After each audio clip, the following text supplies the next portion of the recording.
Hi. So this video is about a book report that I did. So I had to write, I had to read a number of books for the yoga course that I am going to be attending here in New York just in a few days. I will be flying there. And a part of the course, there's a required materials reading list, and some of them can be read after, but some have to be read before, and you have to write a book report on one of them. And so I chose a book called the Hatha Yoga Pradipika because some of the other titles I had already read numerous times, and so I didn't think I don't know that it would be fair for some reason. I thought it's like, no, let's make this fresh, make it not something that we've spent a lot of time pondering and whatnot. And so it was a minimum of 500 words, but it slowly but surely turned into just short of 12,500 words. And so I covered so much material in it, and it was so good. I felt that it was a very good example of the work that I do, the writing that I do. So I thought I would share it here because it is my right to do so. I wrote the thing. It is 9 pages long. I have no idea how long it's going to take to get through this, but I swear it's super good. I'm not even going to describe it for you. I'm just going to get into it. But I will say that, it's a, because I've spoke about it before, I have written a book. I'm not ready to publish it yet, but this, seeing how I've already shared it, I can see no reason not to share it as is. It could have been further refined, but at the end of the day, I was like, this is a book report. This isn't my book. So I don't need to go over it 100 times. I went over it enough times and just called her done. And so, and it's a good idea about, it gives a good kind of idea about the kind of writing that I do. Because when I make these videos, I can be all over the place, right? Whereas like when I write, it's way more refined, it's way more articulated, it's way more researched for what it's worth, because I am, sometimes I'm like 20 tabs open, researching things and compiling information and then like refining, going through like expansion and contraction processes. Like it's a pretty epic process. It took at least 4 months of very strict everything in my life to accomplish this. I bent over backwards to do this. And even though I didn't have to, I choose to, because I explain it in this, that I don't pass up opportunities to go to take things as far as they need to go deep into subjects that I find fascinating. And so without any further ado, I give you, where is it? Well, anyways, the Hatha Yoga Pradipika. So,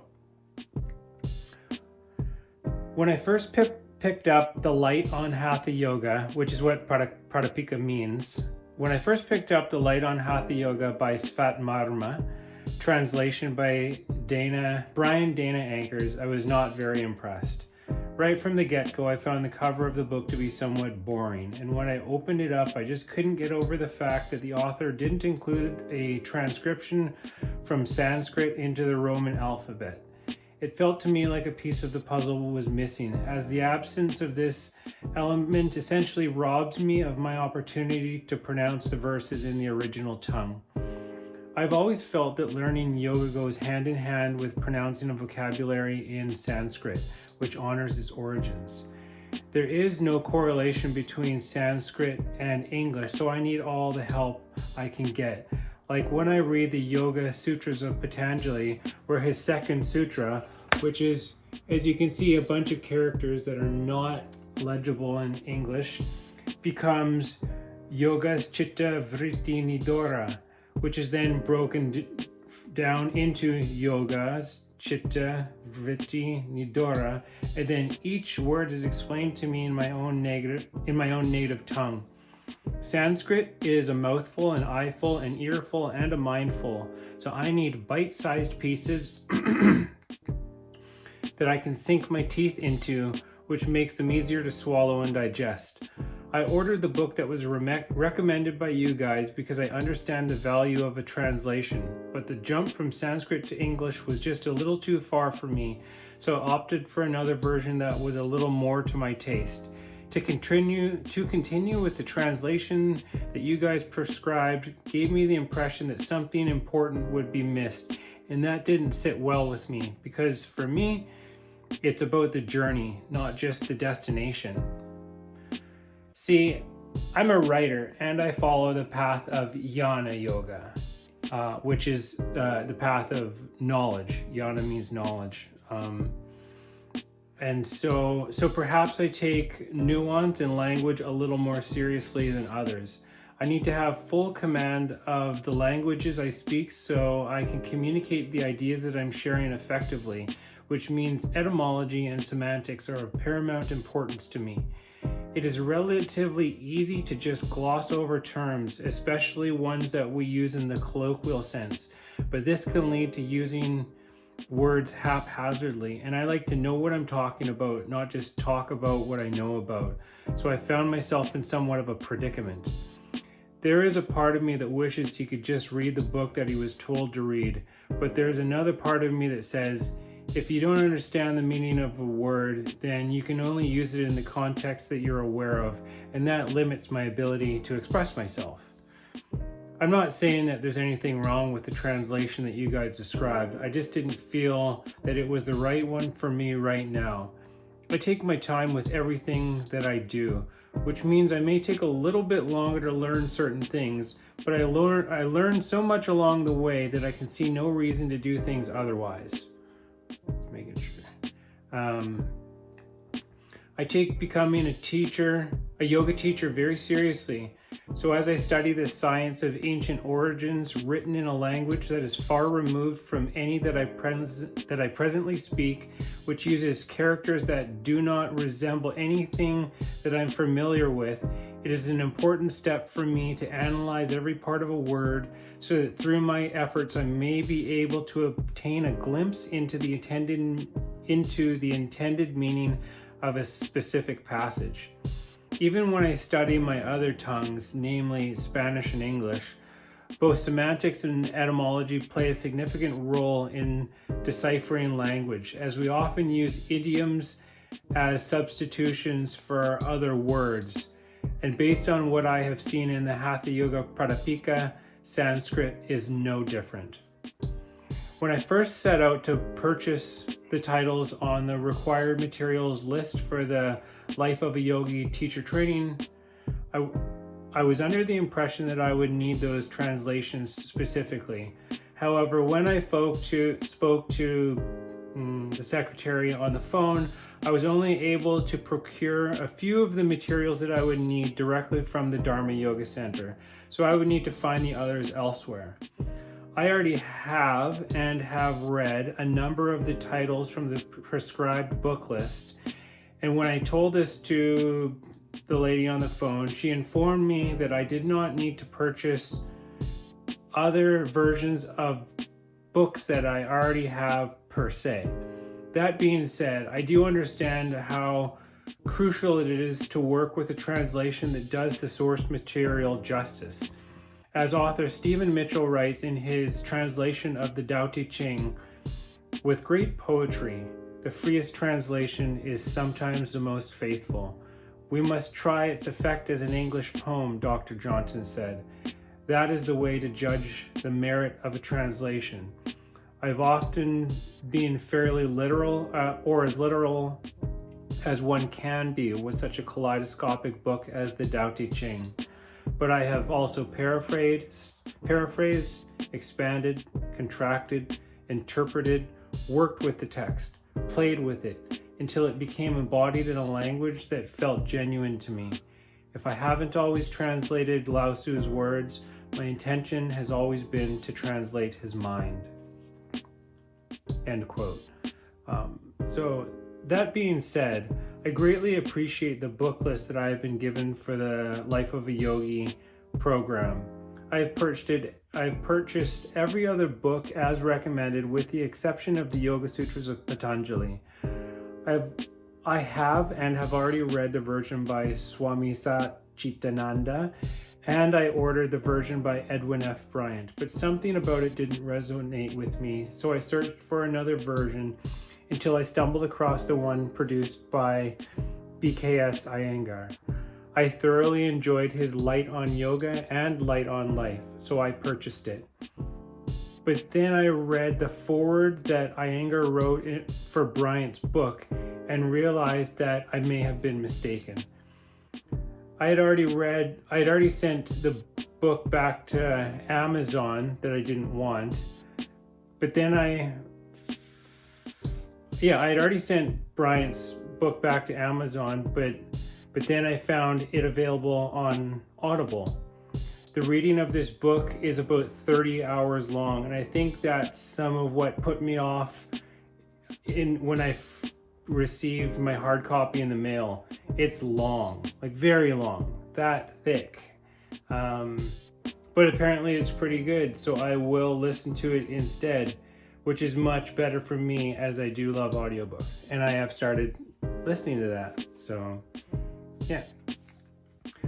I trust my own intuition, but at the same time, I come to you, so I need to trust yours. I understand that this is a part of the relationship between student and teacher. In my process, I did, however, purchase an alternate version of the Hatha Yoga Pradipika produced by A.G. Mohan and Dr. Ganesh Mohan with notes from Sri Tirumalai Krishnamacharya. But when I sat down to study this version, something told me to give the version you guys recommended another try, so I quickly reordered it. The process that I was going through took place over several months, and because it was taking so long to come full circle and I didn't want to fall behind on my reading, I read The Science of Pranayama by Sri Swami Sivananda. And even though I am familiar with a number of its practices, I found the material a bit to take in. As with any reading material of a profound nature, it can be somewhat overwhelming in the beginning, requiring periods of rest in between study periods. Once I finished this book, however, and began reading the Hatha Yoga Pradipika again, I was able to see the value of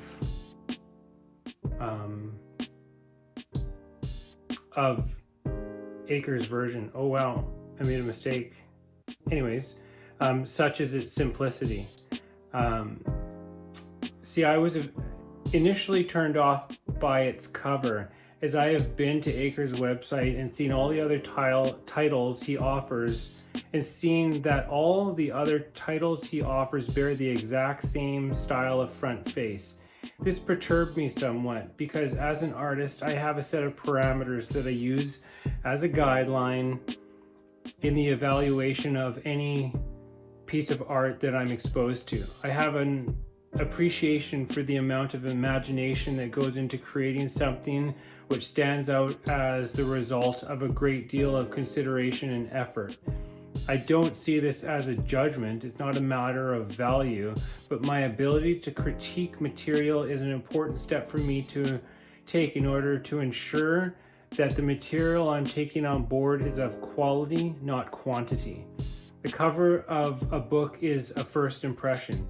It tells the reader that they're holding something unique.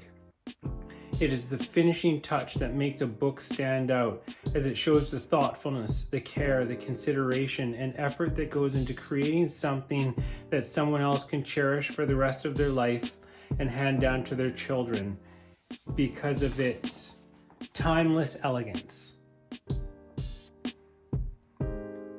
It's all in the details, and with yoga/Indian culture being so rich and intricate with shapes and colors, I had a hard time overlooking this detail, but then a voice spoke to me from somewhere deep inside and told me that I should acquiesce to the version that you guys recommended.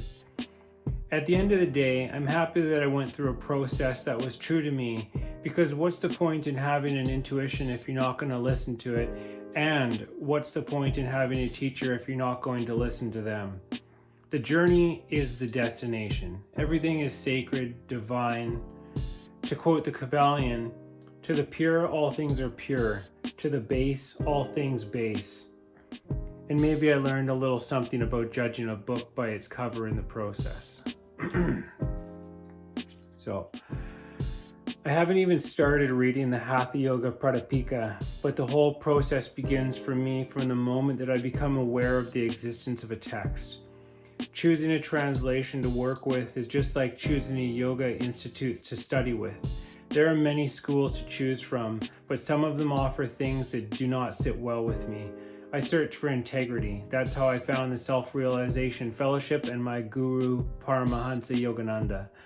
And when I volunteered at a wellness festival one year, I found myself on a collision course with a woman who gave a demonstration of Dharma Yoga. The sequences she shared with us spoke to me as they paralleled a number of flows that I have developed in my own personal practice over the years, and learning that Dharma Yoga follows the path of Raja Yoga, which I already walk, with an emphasis on ahimsa/veganism and taking postures to their greatest extent. This was all that I would need to know that this was the path for me. Like they say, if the shoe fits. I share this with you because you asked me to share my experience of studying and learning from one of the books that I have been asked to read, and to show you how much this path of yoga means to me. It is an honor to be a part of this lineage and uphold its values. This journey that I have been on with this book reminds me of something that Mother Ayahuasca told me many years ago, and that was to respect other people's energy while simultaneously respecting my own. The following is what I got from the actual process of reading the Hatha Yoga Pradipika. In the beginning of the Hatha Yoga Pradipika, we learn that Svatmarma connects the teaching's lineage to Matsendranath and one of his primary disciples, Gorakhnath, a being that, according to legend, shares many of the same qualities that are attributed to the Maha-Avatar Babaji of my own guru's lineage, who makes quote-unquote appearances on earth when the presence of an exalted being is required to help restore balance in a time of need. This got me curious about the Nath sect, especially with Krishnamacharya being a direct descendant of the sage Nathamuni, who received teachings from Namalvar. Now, as I understand it, Namalvar is one of 12 Alvars. Alvar meaning one who dives deep into the ocean of the countless attributes of God. These are devotees of Vishnu who were instrumental in the promulgation of Vaishnavism, which is worship of Vishnu. Nathamuni and his great disciple Ramanuja are therefore principal exponents of Vaishnavism. But what got me was the frequent occurrence of the prefix or suffix Nath, and the Nath sect, as the Nath sect has its roots in the far more ancient Siddha tradition. The term Siddha referring to individuals who are accomplished in sadhana,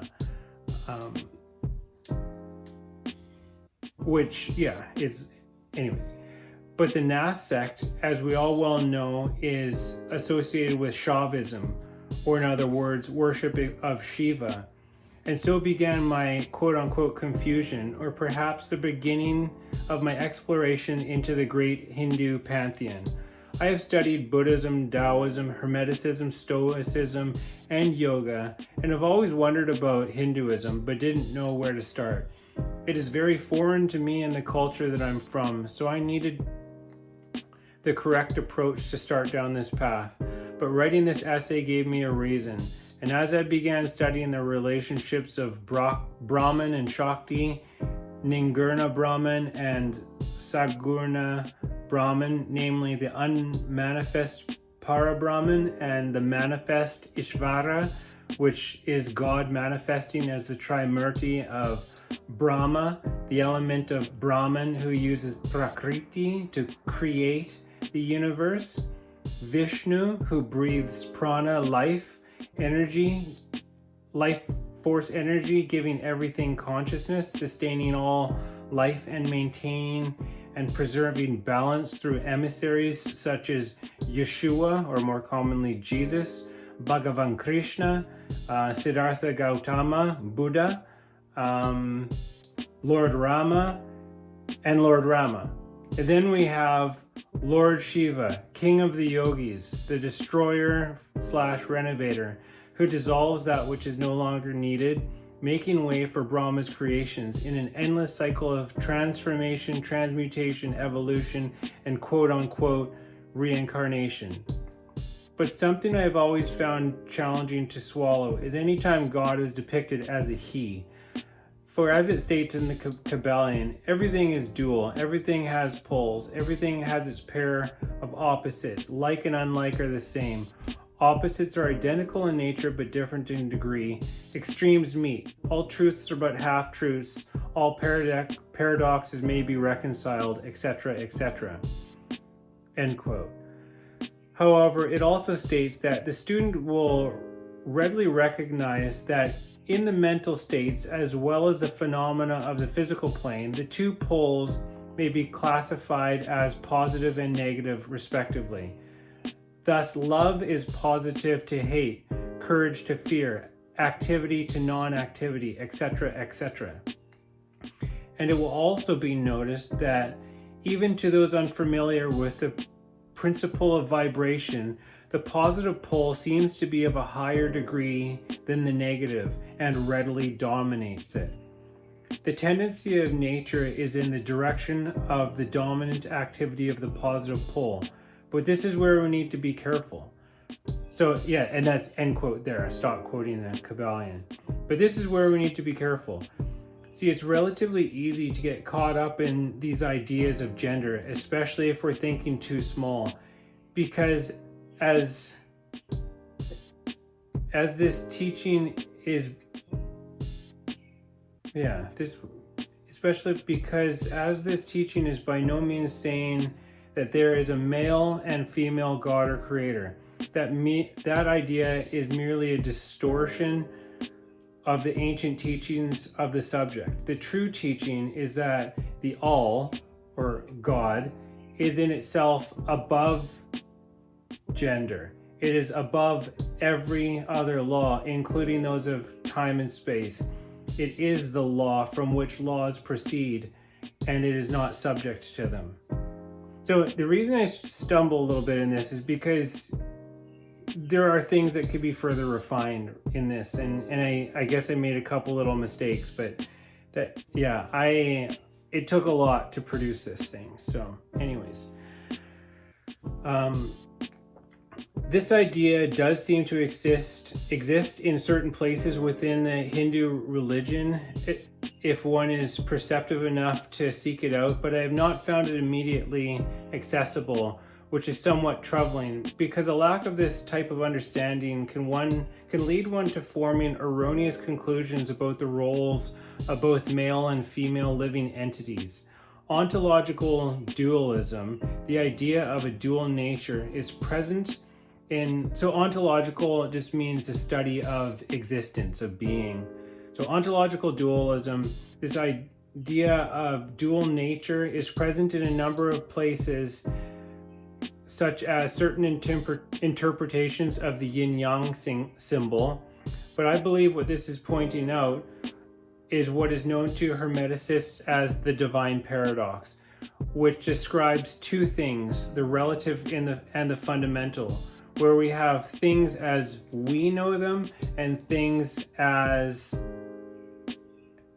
God knows them. Two levels, so we need to be clear which one we are speaking about, as they are not one and the same, but both exist simultaneously.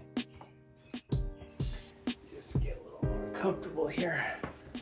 Be sitting here forever. Right. The world-renowned channel known as Bashar gave some clarity into this issue in a transmission where he gave us a more accurate description of what we call the Big Bang Theory. In their ancient language, this concept was known as the prime radiant, which is known to our scientists, our modern day scientists, as the single electron theory. In the words of Bashar, the idea being that really fundamentally, now again, this is just a euphemism in your language. This isn't meant to be absolutely literal, but it's the best analogy that can be translated into your language. You understand?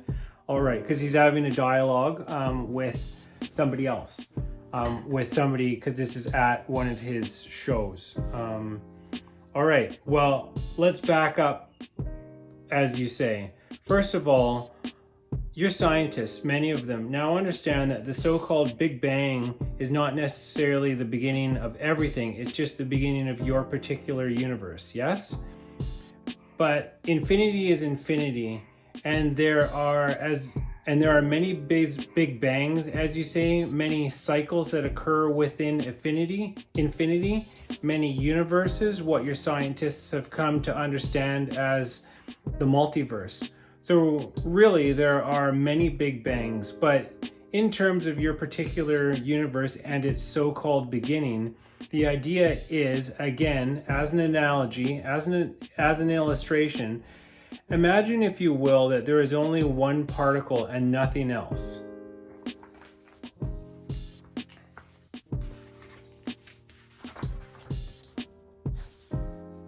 If you wish to represent this if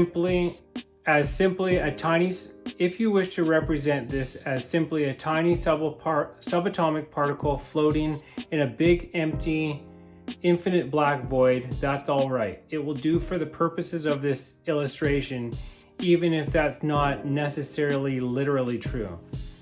So now, imagine that because there is only one subatomic particle, it has absolutely nothing else to relate to. So there really is no gravity. There is no sense of mass. There is no sense of space or time. It just exists as a point of pure existence. Thus, then, it is capable of doing anything and everything imaginable. In other words, it can travel at infinite speed. Nothing holds it back. There are no laws of physics yet.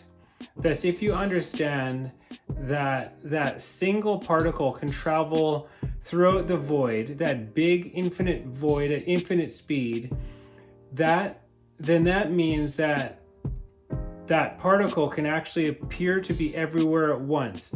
Thus, it can actually appear to be an infinite number of particles, even though it's actually only one particle. That's the Big Bang. Now, the pattern in which it did that, again,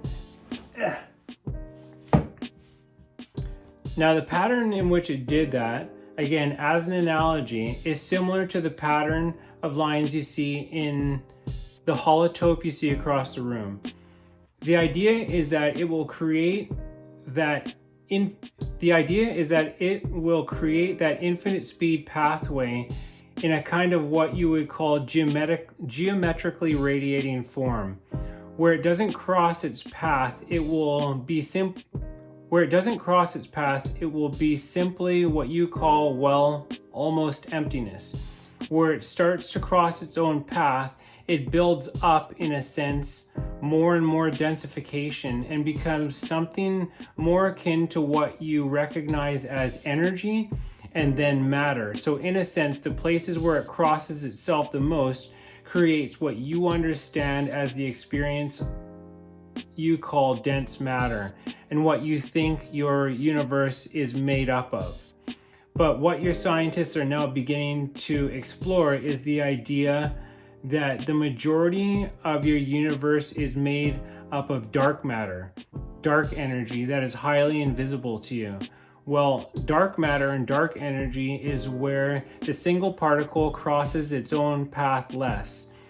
It isn't as dense, but it forms the majority of the material that makes up your physical universe because it only crosses itself a very few times in a very dense way to create a very small amount of matter, relatively speaking, that creates all the matter that you can perceive in your physical reality. And that's what creates the idea of gravity and all the forces. In a sense, it is actually interconnected because, in a sense, it's like a web. And it is that web, it is the pathway itself, that geometric path itself, in a sense, that creates the connectivity, the stretchability, the malleability that you interpret as the idea of gravitational or electromagnetic strong or weak nuclear forces. Does that make sense? There is no beginning. Existence only has one quality: to exist. Remember, time is subject to existence. Existence is not subject to time. Time is a creation within existence. Therefore, existence itself is timeless and has no beginning and no ending. It just is. It's just the now. But again, to use an analogy that works in your space-time framework, imagine this, that there is the one. The one is the one that everything is. But in the state we call the one, there is no reflectivity. There is no self-awareness. It doesn't know itself because it doesn't know itself, but because it does contain everything, it also contains the idea of that which it is, shall we say, not, so to speak. Thus, then it creates the first separation, the first difference, the first reflection. And as that first reflection explodes, in a sense, from the one that doesn't know itself, it suddenly knows itself. The first reflection and the one becomes aware that it is all that is, and it is also on that level that is behind the expansion, behind the explosion. But the one is not subject to it. The explosion only, and we're talking about the Big Bang, the explosion only happens from the perspective of all that is, which recognizes itself as the one, which knows itself as the one, which has the reflection, which sees the difference, but the one sees no difference. The one is just the one. It doesn't know itself. And so, because it has nothing to compare itself to, it doesn't know itself. And so there is no Big Bang in the one. The one is just existence itself, pure and simple. And the Big Bang happened, in a sense, when the one suddenly became aware, suddenly became all that is, and knew itself as all that is, and had a reflection of itself as everything that it possibly could be. Regarding what triggered the Big Bang, it is the recognition that triggered it.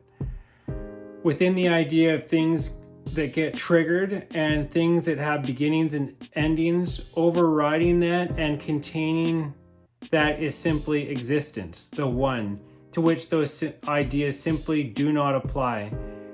It is not subject to beginnings and endings.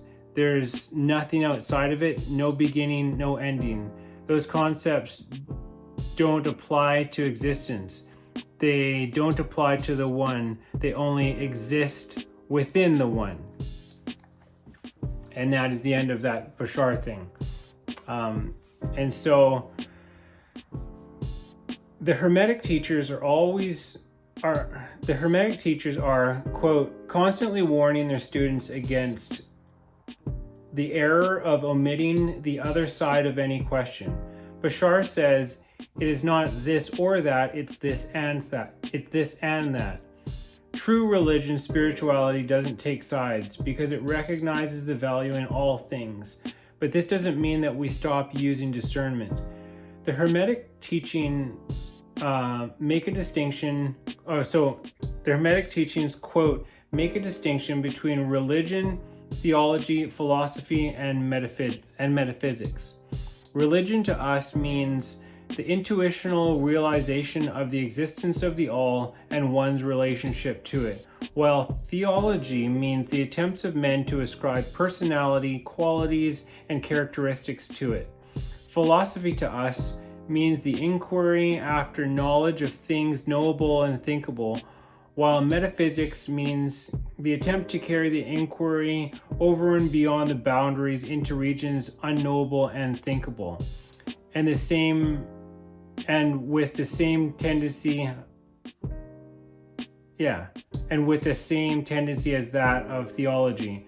And consequently, both religion and philosophy mean to us things that having roots in reality, while theology and metaphysics seem like broken reeds in the quicksands of ignorance, and affording naught but the most insecure support for the mind or soul of man, end quote. See, it's one thing to say that we're all one.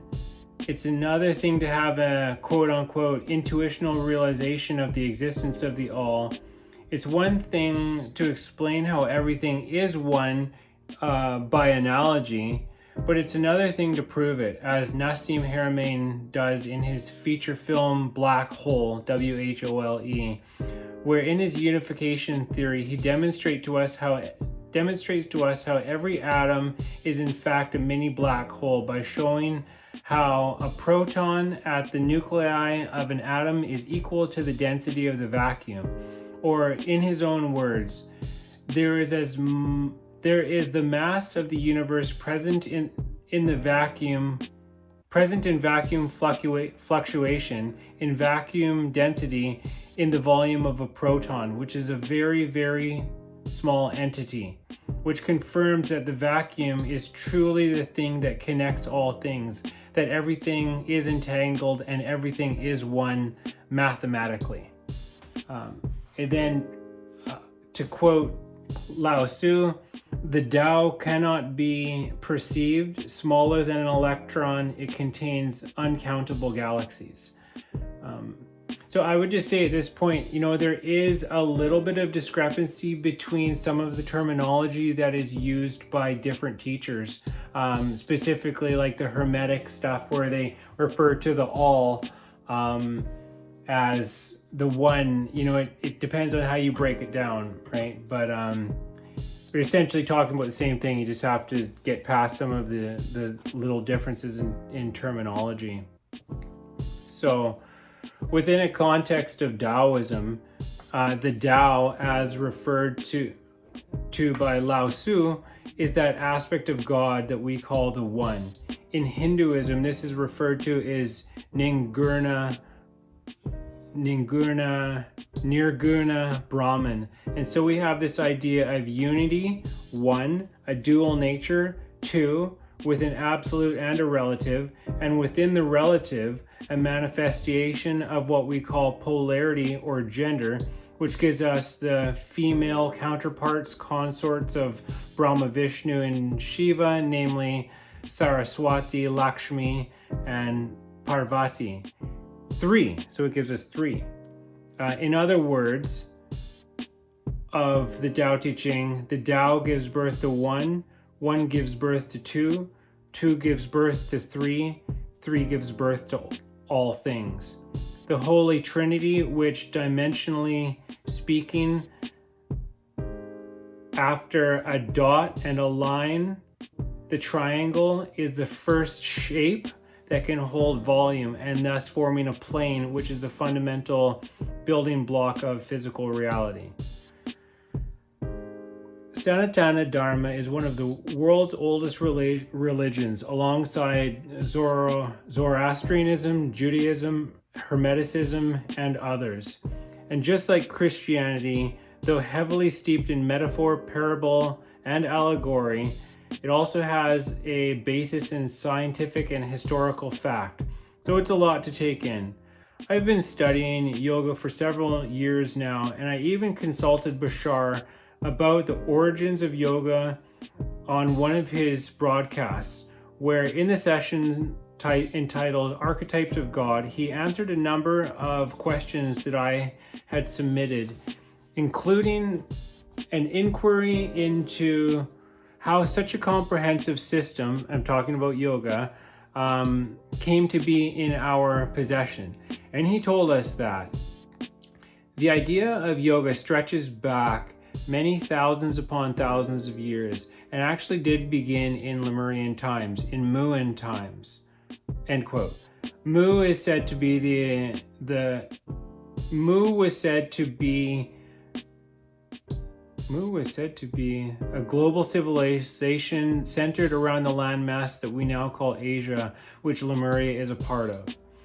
The Lemurian portion of Mu was said to reside in the area that we now refer to as Southeast Asia, all of which predates the Atlantean civilization, which is said to have been the first large-scale city that developed on Earth that saw its final destruction when a comet struck the Earth about 13,000 years ago, creating a tsunami which came to be remembered as the biblical deluge, which according to Webster's dictionary means an overflowing of land by water in the area, and this happened in the area of the planet we now know as the Caribbean. Keeping in mind this was some 13,000 years ago when sea level was much lower. So at any rate, yoga is said to come from a time in excess of the span of the Atlantean civilization, which according to memory lasted approximately 40,000 years. So it seems that this science and practice of yoga is actually much older than the history books and Vedas and all that kind of stuff are telling us.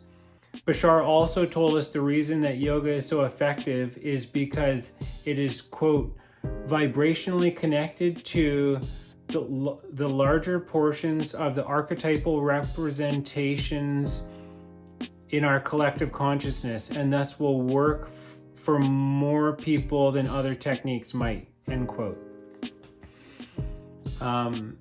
So on his broadcast entitled Mirror, Mirror, Reflections, I had the opportunity to speak with him one-on-one about the origins of yoga. And so this was during COVID. I actually, it went through Zoom and stuff like that. And so I got to, because of the interactions that I had with him before, they asked me to come on the show. And so I got to have a one-on-one and ask my top 10 questions about everything. And because I'm on this yoga path, yeah. So anyways, so on his broadcast entitled Mirror, Mirror, Reflections, I had an opportunity to speak with him one-on-one about the origins of yoga. And he told me that yoga, was intuited by those who were very, very close to the idea of nature and its forms and expressions of energy. When I asked him if Shiva ever had a physical incarnation on Earth, he told me that there have been physical projections that appeared to be physical incarnations, but weren't really incarnations in the classical sense. Archetypes can project physical representations that seem very solid, so the archetype Shiva is simply one of the ways that our collective consciousness has of looking at creation and destruction. When I asked him why Shiva is often referred to as King of the Yogis, he told me because of the nature of ebb and flow of energies being represented by certain yogic positions, and therefore at the very core or heart of the energy is the archetypal representation that you're calling Shiva. Because again, everything is about the ebb and flow back and forth in different ways, different forms, almost down to, or quite literally down to, the idea of atomic structures. because as you have relatively recently in your history, in your evolution, started representing the idea of how atoms are structured and electron clouds are structured, there are different forms that are representative of lobes, spheres, toruses, and things like that, that are more representative of the probabilities of the existence of the structure of atoms and subatomic particles. And these also are representative of Shiva energy and yogic flow. And so tapping into those electron structures can actually allow someone to intuit different positions in the body that allow for the most efficient superconductive flow of electron energy and electromagnetic energy and electromagnetheric energy through your body. So this connects directly to the idea of the core of ebb and flow of the archetype Shiva, because it is again the positive, the negative, all flowing in one another in a constant dance of creation and destruction. So dance, right? Shiva's the dance man. I also made an inquiry regarding the skin color that we see in depictions of Krishna, Shiva, and other quote-unquote gods, understanding that the Anunnaki, who were considered to be gods by the people of Earth at the time, had a blue tinge to their skin, where he told me that some of that recognition has been handed down through genetic memory, that at one time your so-called gods actually did have blue tinted skin, and therefore in certain cultures that genetic memory remained and was applied to archetypal representations of gods such as Krishna and Shiva. Yeah. So, on the topic of God, at the beginning of the Archetypes of God transmission, Bashar gave us some clarity into the first commandment, where it was recorded, "I am the Lord your God, thou shalt not have false gods before me." This was in fact a misinterpretation, as the messages have been misunderstood, misquoted because of the level of understanding that existed in the culture at the time. This was a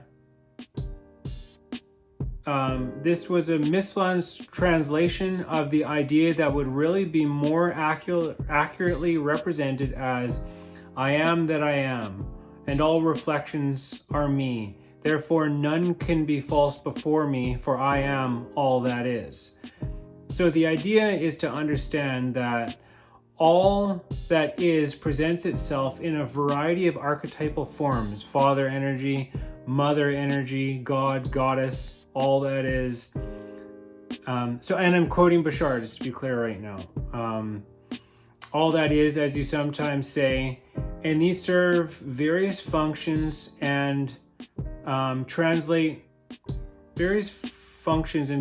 into your reality as, shall we say, smaller representations of all that is, that are specifically designed to deal with specific cultural differences, specific ideology differences, specific individual interpretations and differences. Fundamentally speaking, the archetypes are all that is way of making sure that no matter what angle you approach all that is from, you will have a symbol and a representation that can serve your unique perspective. They are all true parts of all that is, because there's nothing outside of all that is. Anything that you can experience as an archetypal representation, or even when you assume that it is the entire representation of all that is true and accurate, because all that is everything that possibly can be. There's no outside of it. There's nothing that is not it. So it really doesn't matter how you relate, what relationship you form with the idea of any presentation of all that is, any formation of the idea of God, be it the old man with the long beard, be it the idea of the Virgin Mother, be it the idea of a rock or a mountain. It matters not to all that is, because all that is all those things and more, beyond even your imagining. For all that is in its archetypal presentations also the forms and symbols that are relatable to not only your particular human culture, but many cultures throughout the cosmos, throughout infinity. Anything and everything being a reflection of all that is has its own way of understanding the presentation of archetypes from source, has its own representations that make sense to their culture. So there are an infinite variety of presentations of all that is, but it is still the one thing, the same one thing fundamentally. But as you expand your consciousness and start to realize that all of these are different faces of the same thing, as many people on your planet have expressed, the 9 billion names of God are still representative of the same one thing in the holographic, multidimensional presentation that it can use to present itself. Then you start to allow those differences to sort of melt away, except for the parts that you feel you need, and allow yourself to have a more direct relationship, more directly with Source, without necessarily needing it to be anything but the light. And in that light, you feel the vibration of the eternal existence that it is, the vibration that you translate as the unconditional love of God, which is the vibrational frequency of existence itself. It is unconditionally supporting, unconditionally loving, and the idea is that there is no judgment in this. There is no expression of the negative in this. And so even when individuals in different cultures might express or experience the idea of negative or demonic experiences, you have to understand that this is still all a part of God, because there is the positive, there is the negative, and there is the neutral. These are the major archetypal energies, and they can be expressed in a variety of ways that can serve either positive or negative means. So allow yourselves to lessen the differences in a sense, use them in whatever way serves you, use them in whatever way allows you to learn the lessons that you need to learn for the agreements that you chose to experience, the challenges that you create for yourself in this life, to learn who you are and grow in various situations, again, using the positive and negative mechanisms in a variety of ways for ultimately, again, when you return to spirit, when you remember who you are, it will just be an experience. You will experience the archetypal expression of your life, which is another archetypal expression, because each and every one of you is unique, and you form your own archetypes for others to connect to draw upon, to download information from and experience from. The archetype that you are of all that is, because everyone is all that is, experiencing itself as all the individualities that you believe yourselves to be. So you're also an archetype of all that is, an archetype of God, experiencing itself in a unique way, knowing itself from a unique perspective. Every single thing you see, every single thing you experience, in a sense, is an archetypal presentation of all that is.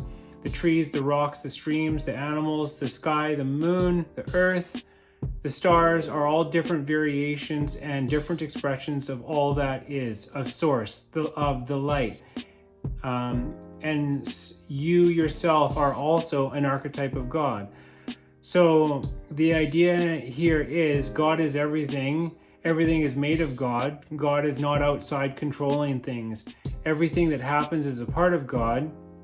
Everything just is an experience of God, by God, in God, from God. Everything can be learned from, and everything can be used in a positive way if you are willing to use it that way.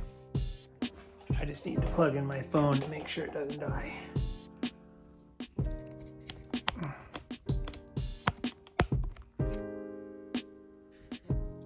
Okay, we're good. Right. Yeah, I'm just gonna power through this. Make it one video. Right.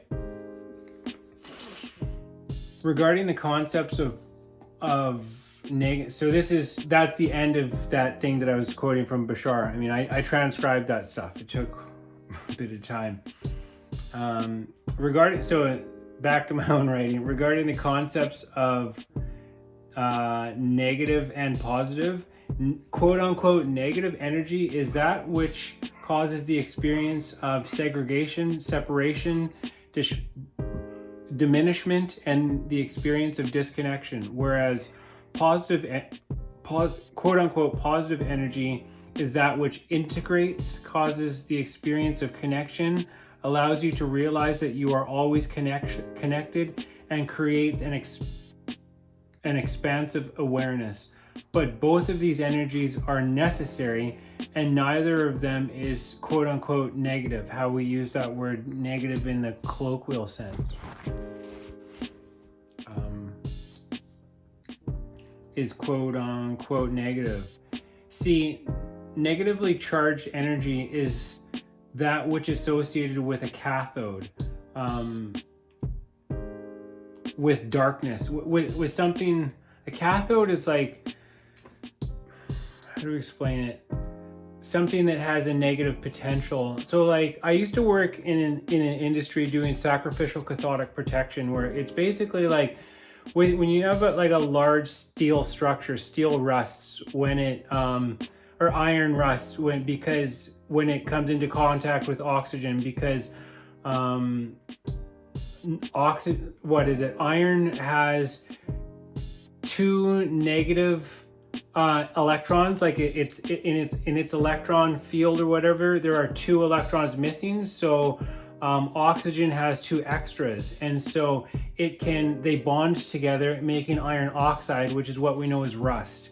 And so in order to stop that process from happening, say on like a hydroelectric tower, like a big huge metal structure, or like a pipe that's in the ground, if you want to prevent this thing from rusting, you just need to create an electrical connection from that iron thing to another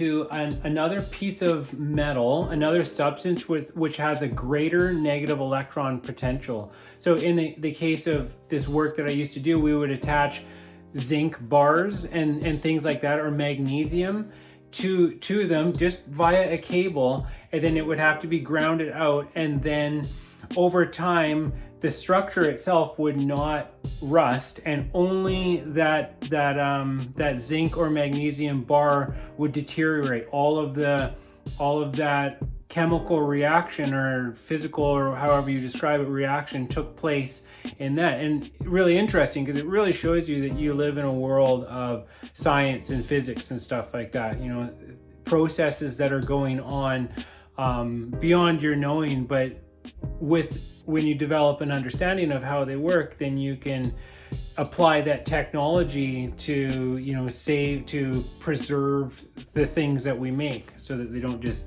rust and fall apart. And so that's what a cathode is.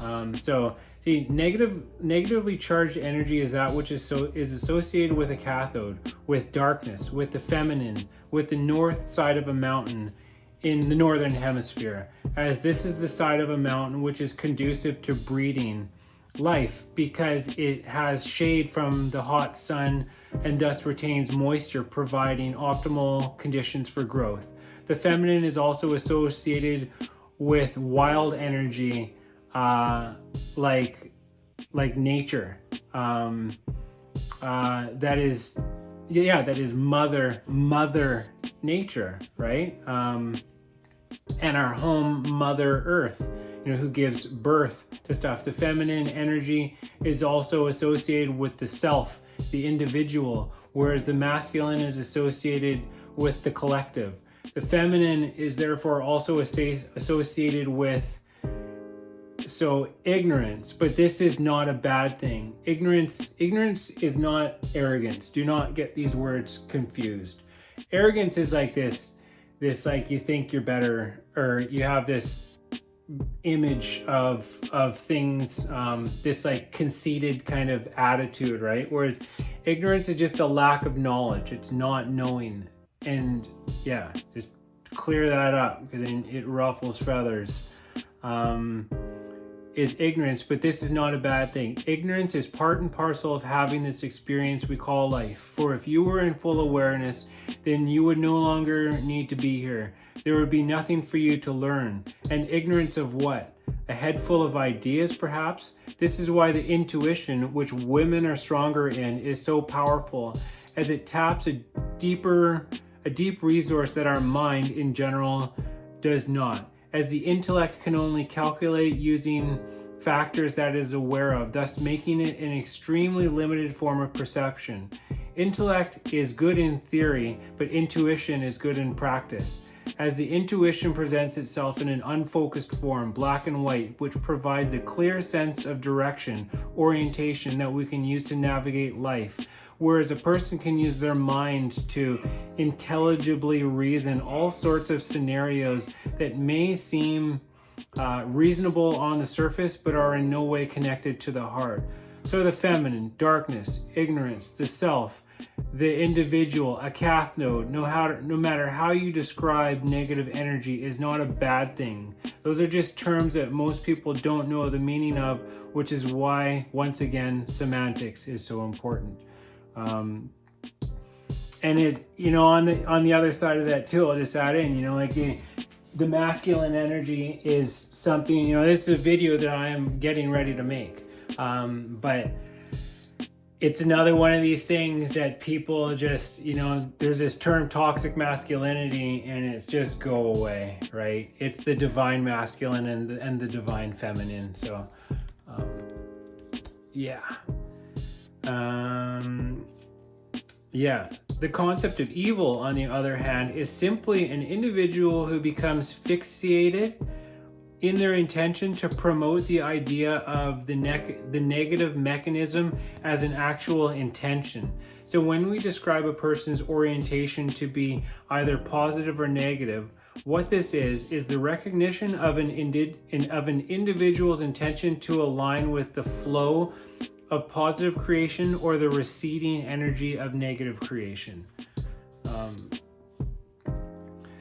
Everything is an opportunity to transform negative to positive, which allows you to discover more about your own innate power as an expression and extension of all that is. And all of this is necessary because without these types of challenges, we don't grow. So all of these notions, good, bad, right, wrong, quote unquote reincarnation, quote unquote old souls, are quite simply false, as the experience that we have of moving through 3 dimensions of space and 1 of time is not a fundamental. We are an aspect of something that is infinite and eternal. If any aspect of all that is didn't exist even for a fraction of a second, then all that is would cease to be all that is, and our universe would collapse. There are no old souls because time is just a concept, a type of experience that exists on certain planes of existence. The teaching is, we are all simultaneously in spirit right now, dreaming of having a physical incarnation, and when we quote unquote die here in physical reality, we wake up in spirit to our greater being, in the same way we wake up from a dream here on earth, exclaiming, whoa, that was really real, like it felt really real. And then we get on with our day, which in spirit, talking about after death, includes reflecting the life revision, your whole life flashing before you in the blink of an eye, as they say. It includes reflecting on what transpired in the physical reality dream, and then choosing an appropriate course of action in order to reconcile any great shortcomings, or in Christian terms, sins that transpired over the course of the experience. But as there is only now, there is no reincarnating. but rather an infinite number of simultaneous incarnations. Therefore, you have never been anyone else, nor will you ever be anyone else. You have and always will be exactly who you are. Spirit, Atman, a soul, an archetype of God, an infinite being, an aspect of the eternal. You may connect energetically to other portions of consciousness and draw from their experience, but it is fundamentally impossible for you to be anyone but yourself. There is no past lives. Just throw that in there.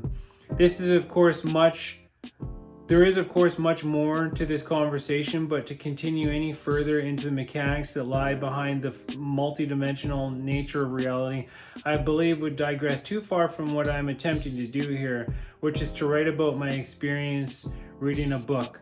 However, there is one more outdated concept that I will take a moment to expound upon, and that is regarding the mechanism commonly referred to as karma.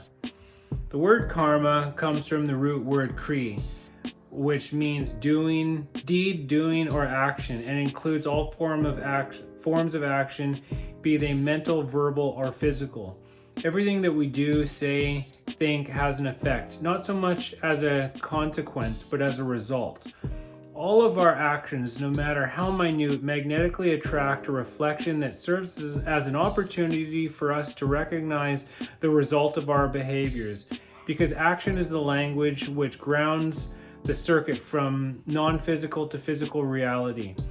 This is accountability at its finest. We reap what we sow, but karma is not something that stems from the quote-unquote past, because there is only now. It stems from the present, as a feedback mechanism that gives us an opportunity to register what we're putting out there, or in other words, how we're informing the void.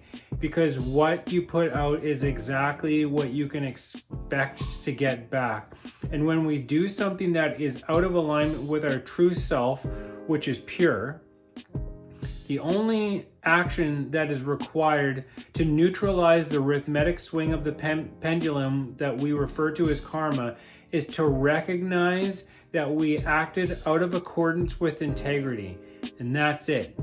But if you fail to recognize the transgressions that you yourself commit, then you warrant a chain of events that will intensify until it becomes so loud that it becomes impossible for you to overlook or ignore anymore. Change is inevitable. That which does not change stagnates and dies, which is forced change. That is why it is in our best interest to choose to listen, to choose to pay attention to what our repeated experiences are telling us, to what our body is telling us, and what our intuition, that connection to higher vibration, higher realms, is telling us. See, for myself, I trust that absolutely everything that I need will come to me naturally, effortlessly, in perfect synchronicity, perfect timing. Everything that is relevant will be given. Everything that is not relevant will be taken away. And I honor this arrangement by giving myself over to the now, by surrendering to all that is, and accepting things exactly the way that they are, because I know, I can feel it within my soul, that everything is divine, sacred, and every moment is complete in and unto itself. I do not need to attract or manifest anything at all. The process is automatic. I just need to get myself ready, removing the obstacles that I create with my own attitude. So everything that I need can make its way to me, whether it's money, relationships, friendships, or experiences. Everything has, does, and will come to me directly, because I am directly connected, and that's just the way that it works. Now, I know some of this can be a lot for some people to chew, especially if we already have an idea in our head about what some of these things are that we're talking about here. And even more so if The concepts that we're working with here have been handed down to us by generations in the form of scripture or practices, but it must be understood that we are a race that is still in its infancy. Even in the 150,000 years that I am aware of where humanity has been in its present form, this bipedal hominid form, Homo sapiens,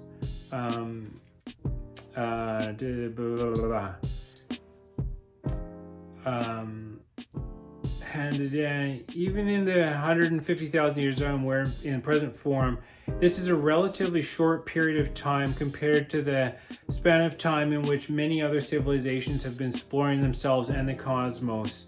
And it must be remembered that mankind went through a dark age where many esoteric teachings had to go underground in order to avoid persecution from any entity who saw them as a threat to what they perceive as power. Now, I do not know the conditions of the people in a faraway land that the people of a faraway land had to face in the past, but something tells me that yoga may have suffered the same consequences as other teachings of this nature.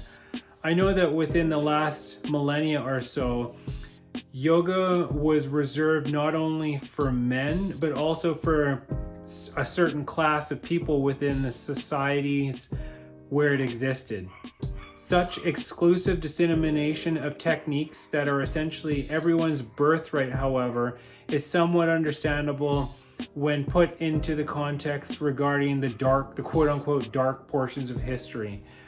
Many strange practices evolve out of necessity, some of them out of ignorance and others out of hubris or arrogance, all of which taught humanity a lesson or two about losing touch with what's important. Now in the Kabbalion, it tells us that all the fundamental and basic teachings embedded in the esoteric teachings of every race may be traced back to Hermes. Even the most ancient teachings of India undoubtedly have their roots in the original Hermetic teachings. From the land of the Ganges, many advanced occultists wandered from the land of Egypt and sat at the feet of the master. And that was a quote. This, coupled with what I learned about the origins of yoga from Bashar, goes to further my speculation that yoga did not originate in India, but rather in the area of Earth that we presently call the Indian subcontinent and Southeast Asia, which is precisely where the Lemurian portion of Mu was said to exist that Bashar described where yoga came from.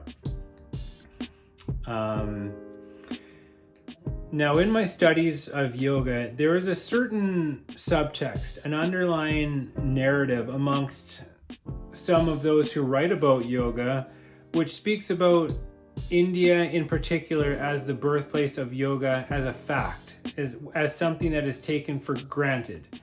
This type of narrative has always struck a chord with me for some reason that I didn't know why, and others who feel that emphasis on this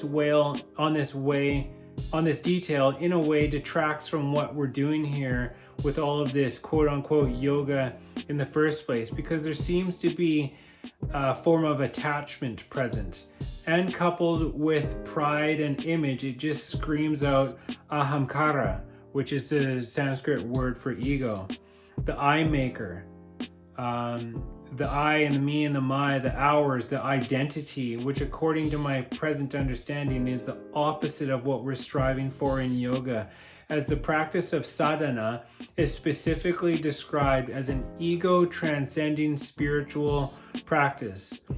Possessive energy is a slippery slope because aside from physical things, attachment can lead to mental constructs such as expectation, insistence, assumption, and last but not least, desire, which, as the Buddha says, is the root of all suffering.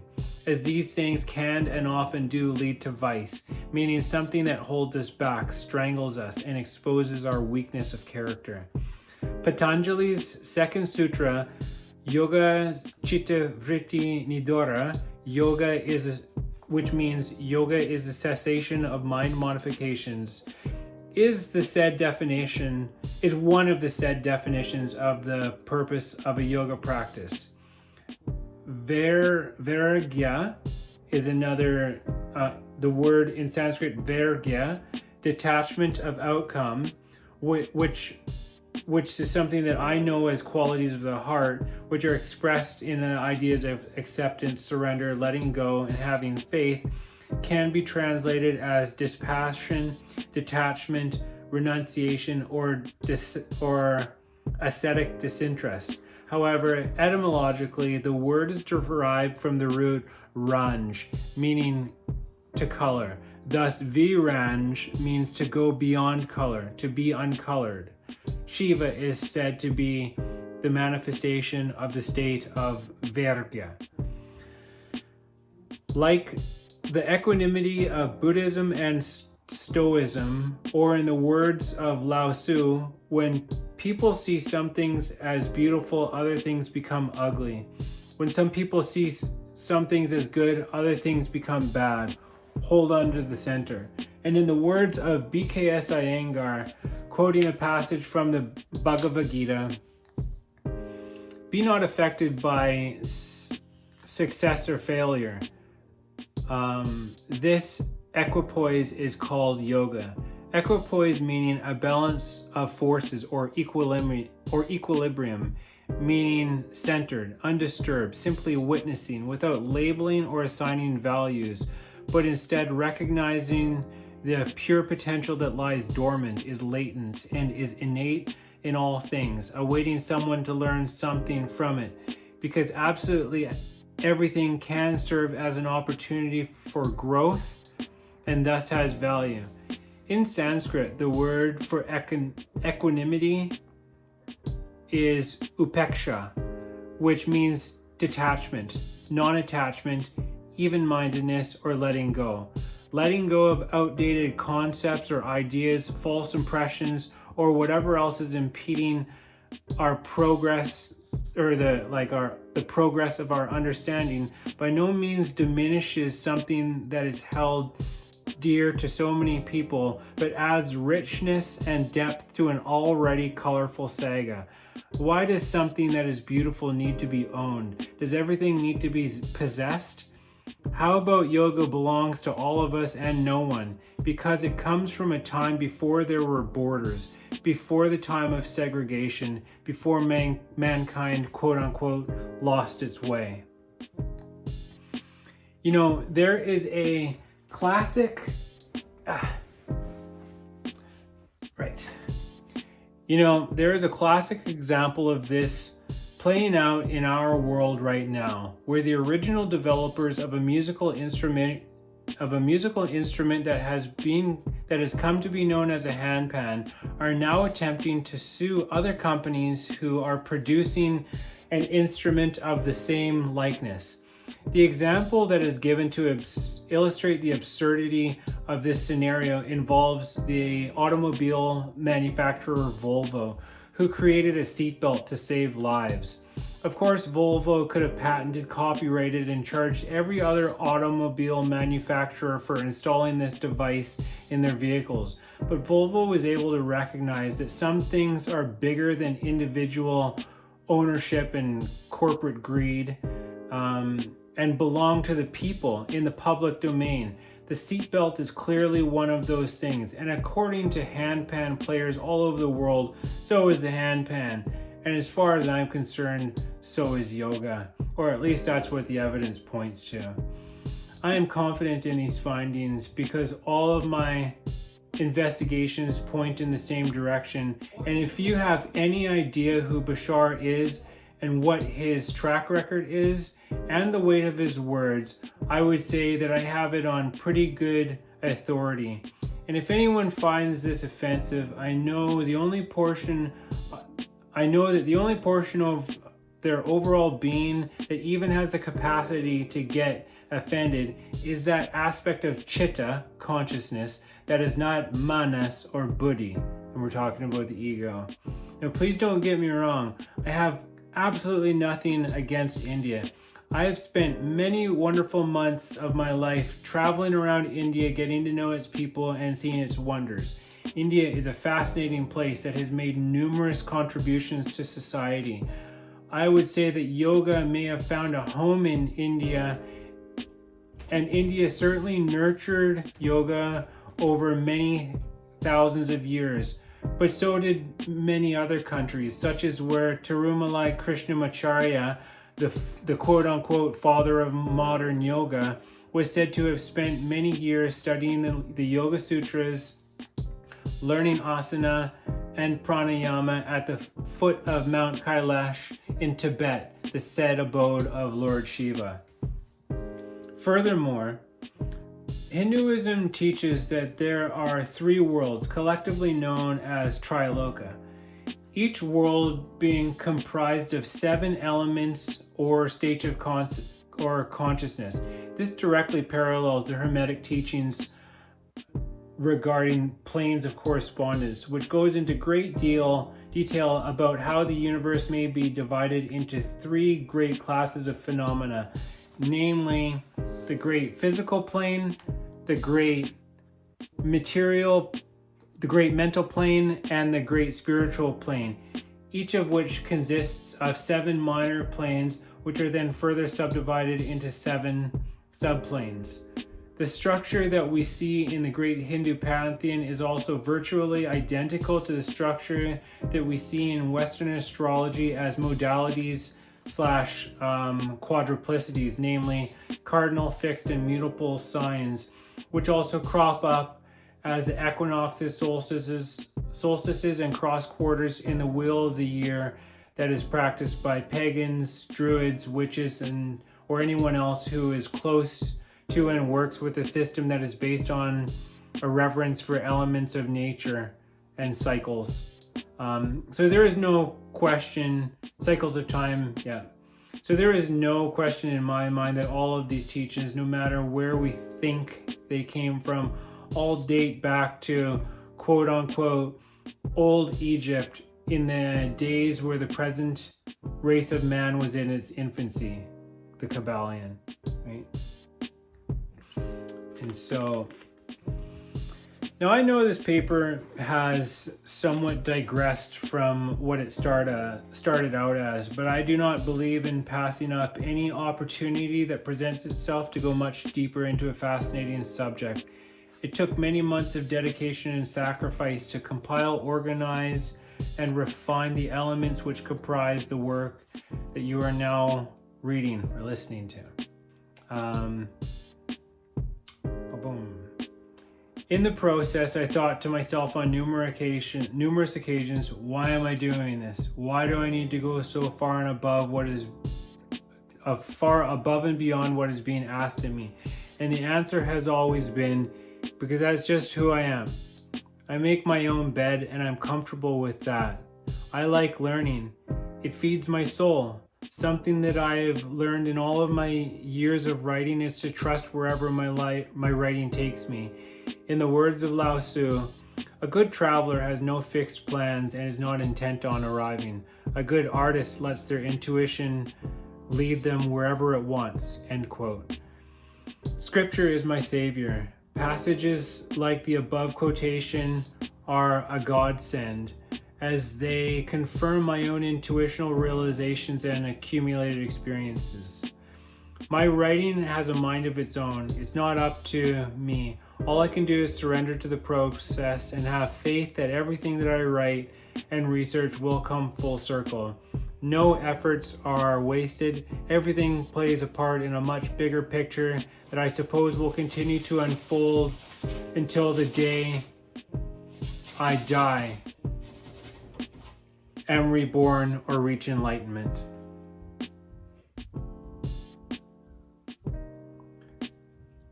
Regarding the Hatha Yoga Pradipika, I read the entire book in one day, cover to cover, over the course of 2 sittings. What did I get from it? Well, I can see why it is quote unquote among the influential surviving texts on Hatha Yoga, being one of 3 classic texts alongside the Garanda Samhita and the Shiva Samhita. That's from Wikipedia, as it contains a number of asanas, pranayamas, and mudras that constitute a Hatha Yoga practice. I found the chapter on Samadhi to contain much food for thought, as it embodies a healthy portion of yogic philosophy, including what may come as the fruits of one labor. Now, even though we give up, surrender, or dedicate the fruits of our labor, it is impossible to deny the benefit that one receives as a result of one's effort, including the selfless act. There is a teaching known as the Law of One, which speaks about the service to others, service to self ratio, where a person's energy field can be oriented towards helping quote unquote others, or it can be inclined towards hoarding or siphoning energy from others. And it is this ratio of service which determines our quote unquote fate in an ongoing energetic graduation process that is said to be taking place on our planet as we speak, specifically post 2012, where the passing grade to make the shift to a higher octave is 50% service to others and 50% service to oneself. Of course, you can, and 50% service, because self-sacrifice, though a noble gesture and an expression of unconditional love, is not wise, as neglecting oneself does not set a positive example for others, nor does it help anyone who would take advantage of such an individual, because allowing the abuse of another onto oneself reinforces the idea of negative behavior, thus is not an act of service at all to others or to self. So the Law of One teaches us that self-love is just as important as love for others, quote unquote others, as the reason others is in quotations constantly is because from the perspective of the one, the idea of others is just a concept, an experience, or in other words, a distortion, a misunderstanding, which leads one to feeling separate from other self, others, other people. This type of understanding is common amongst various indigenous cultures via greetings, such as the Mayan Inlak Esh Alak In, which means you are another me, I am another you, what I do unto you, I do unto myself. In the Miatuke Oyasin of the Lakota people, which is expressed in English as all my relations, as an expression of oneness and harmony with all forms of life, be they animal, human, insect, tree, rock, river, etc. And aloha in the greeting of the Aboriginal people of Hawaii, which in the words of Hawaii's last reigning monarch, Queen Lili Uokalani, is a recognition of life in another, a God quality. But this is easy because life is everywhere, in the trees, the flowers, the ocean, the fish, the birds, the grass, the rainbow, a rock. In all the world is life, is God, is aloha. And so we see that service to others is service to self, and vice versa, because everything imaginable is an expression of the one, of God. And even though some paths are, shall we say, more scenic than others, all paths lead to Rome. So I've heard it said, and so this was also in in the raw material. So I've heard it said that Yeshua, also known as Jesus, was a high fifth dimensional entity who came here to Earth to provide humanity with a blueprint for the next phase of evolution, which is said to be that of unconditional love. But there are levels of consciousness vibration that exist above fifth density, such as sixth density, where wisdom is said to be freely available. This means wisdom can be tapped into without a need to go through any sort of a process, and thus it is at this phase where the left-hand path essentially stops, which is the service to self, with the self just being the focus, so like unbalanced for what it's worth. Because at this level of awareness, there is no longer any sense of confusion, just pure understanding, plain and simple. Nothing is hidden, confounded, out of reach. The veil is thus removed. Everything is apparent. All cards are laid out on the table, because at that point, we're essentially dealing with a quasi-physical / non-physical level of energy life manifestation.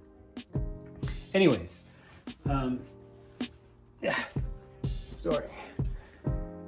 back to the Hatha Yoga Pradipika. The text, just gotta arrange myself. Back to the Hatha Yoga Pradipika. The text, as we know, is, antiquated.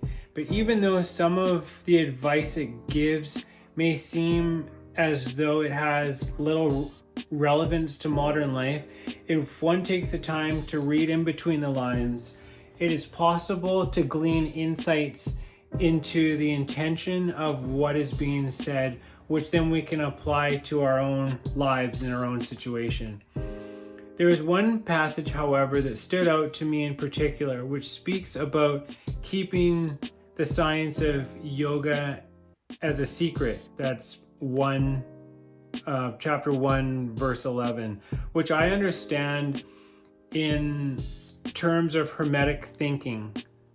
So this is a quote: "These men have never sought popular approval," meaning Hermeticists. These men have never sought popular approval nor number of followers. They are indifferent to these things, for they know how few there are in each generation who are ready for the truth, or who would recognize it if it were presented to them. They recognize the strong meat for men, while others furnish milk for babes. They reserve their pearls of wisdom for the few elect who recognize their value and who wear them in their crowns, instead of casting them before the materialistic vulgar swine who would trample them in the mud and mix them with their disgusting mental food.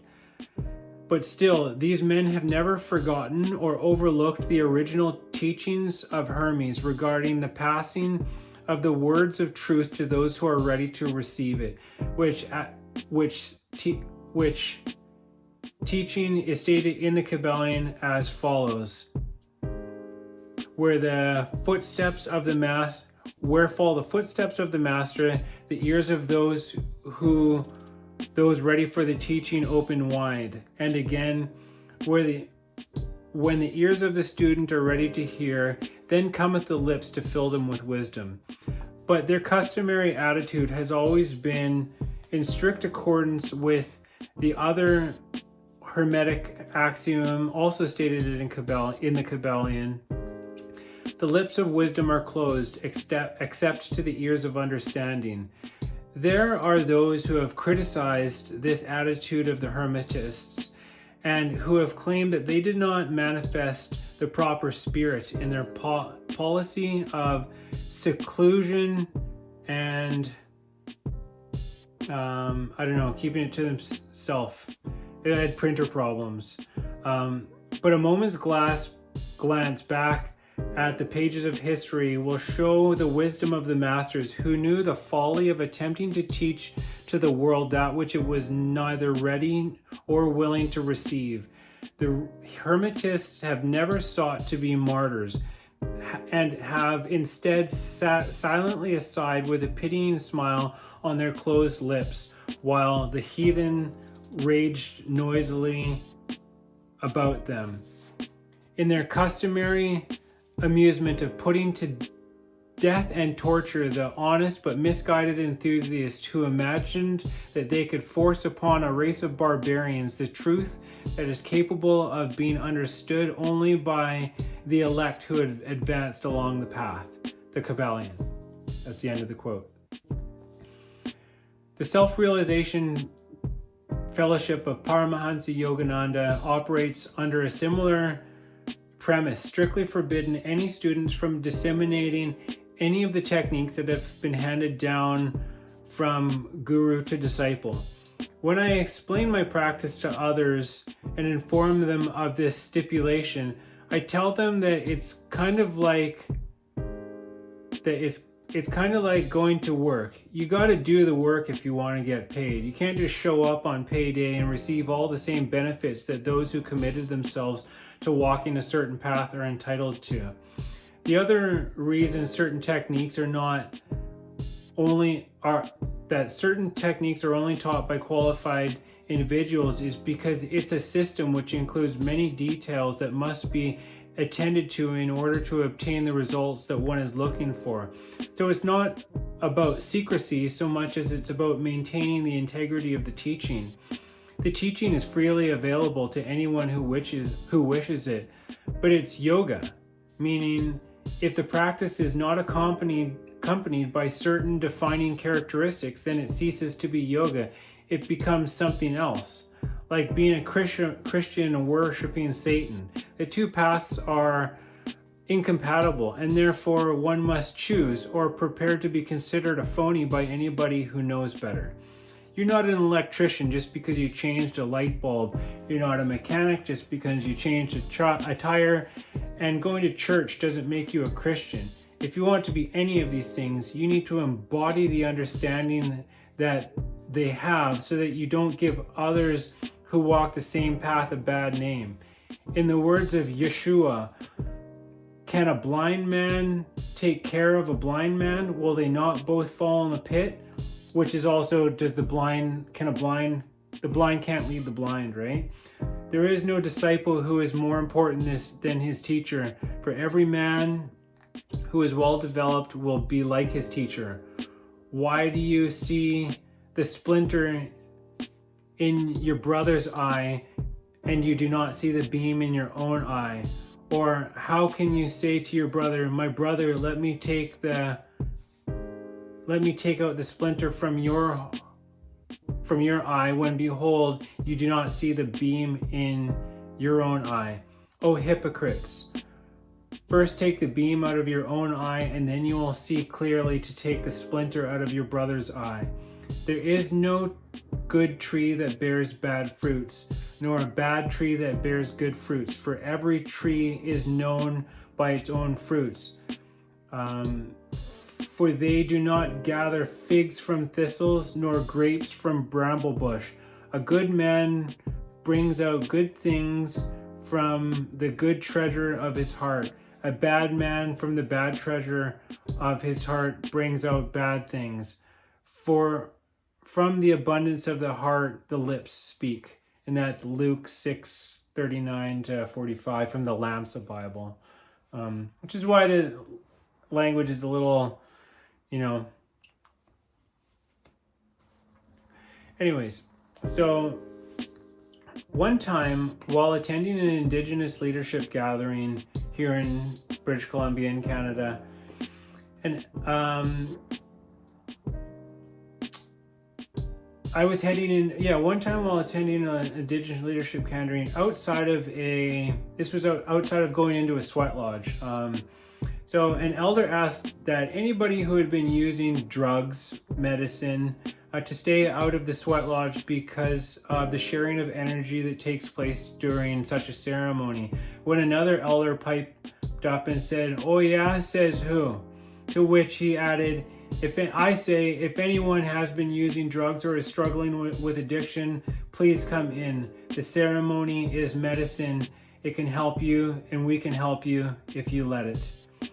I've always cherished the beauty of that moment because of how it illustrates that there is more than one way, more than one teaching. In the words of Lao Tzu, the ancient masters didn't try to educate people, but kindly taught them to not know. When they think that they know the answers, people are difficult to guide. When they know that they don't know, people can find their own way. So back to the Hatha Yoga Pradipika. As someone who has been striving for 2.5 decades to find a diet that will keep my chariot, my body, my vehicle in good working order, I certainly do appreciate some of the insights into what foods are the most appropriate for a yogi to subsist upon. But one of my biggest takeaways is from chapter 1, verse 15, where he says, yoga perishes by overexertion, amongst other things. I learned this the hard way during my 50-hour yoga training, where holding strenuous poses for extended periods of time led to an experience of muscle fatigue that I have never encountered in all of my years of practicing yoga. As the Bhagavad Gita states in chapter 6, verse 16, yoga is not for those who eat too much or eat too little, fasting, sleep too much or sleeps too little, O Arjuna. Yoga, as I understand it, is about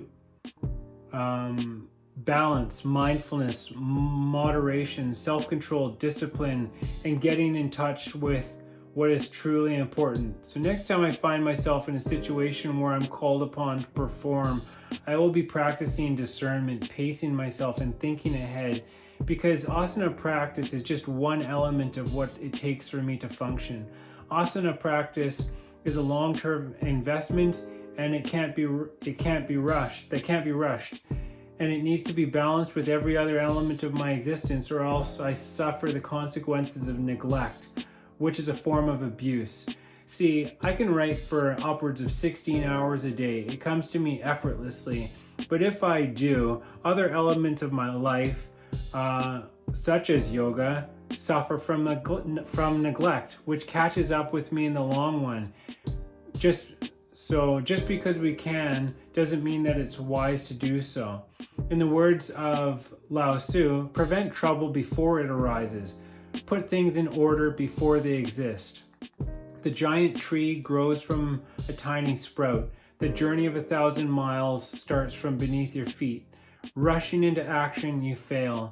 Trying to grasp things, you lose them.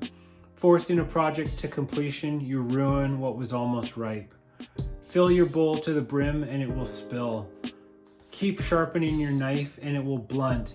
He who stands on tiptoe doesn't stand firm. He who rushes ahead doesn't go far. He who tries to shine dims his own light. End quote. And that was a few verses, right? Mixed.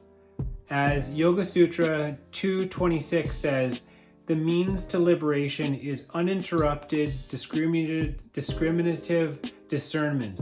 This reminds us to never follow anyone or anything blindly, as the ultimate goal of yoga is kaivalya, which means detachment or independence from relationship, ego, aversion, and attraction, isolation from purusha and prakriti, the most superior form of moksha, liberation. Now, as you described in your book Asanas, speaking about a book that was written by Dharma Mitra, who is the founder of Dharma Yoga, which I will be practicing with. So now, as you described in your book Asanas, excuse my paraphrase, it is easy to meditate on top of a mountain, as the real test of character comes when we see how we behave when we find ourselves in the heat of the moment, under pressure, or tempted by a situation.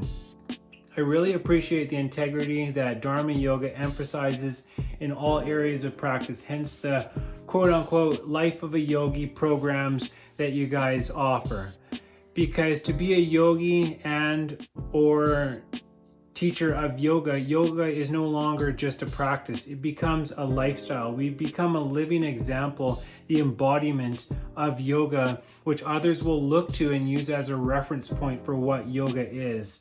I'm still finding my way with yoga, but the experience of overexerting myself has helped me to come to terms with the fact that it seems that a vinyasa krama style, which is the style that was taught by Tirumalai Krishnamacharya, the father of modern yoga, is the best suited for a temperament such as my own, as I prefer a graceful, all-encompassing practices that nourishes a sense of peace and vigor in my mind, body, and soul. I also appreciate the effects and experience of Yoga Nidra and the Dharma Yoga Easy sequence, which, coupled with a number of other easy postures from my own practice, constitutes a morning, elderly, beginner-friendly, almost restorative practice, which is aimed at waking up, replenishing, revitalizing, nourishing, and rejuvenating the body. I love having both easy and advanced practices, routines at my disposal, memorized, ready to suit wherever I'm at. Having different modes makes my practice feel more complete, and working with my body instead of forcing it has always been the key to making more progress in my yoga practice. Yeah. Now then, one last piece of the Hatha Yoga Pradipika puzzle remains, and it is this.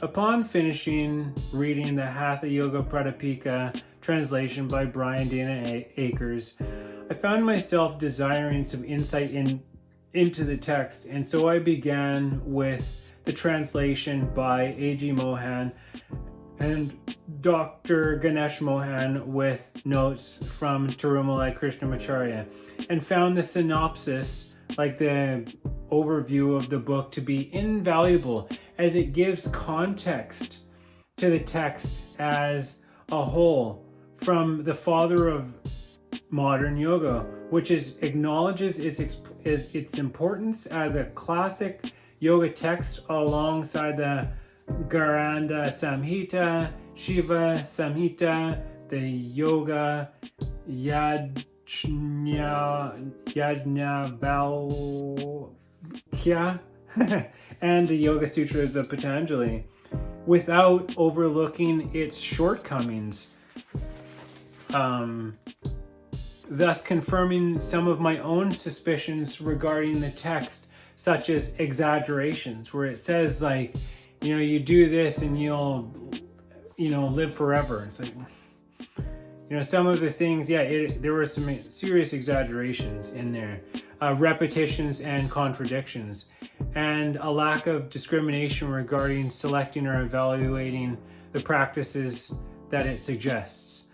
I think the Hatha Yoga Pradipika came from a time when the dissemination of such a text would have taken place under the strict guidance of a qualified teacher/guru who could illuminate any possible caveats that the student might incur in attempting to put its teachings into practice.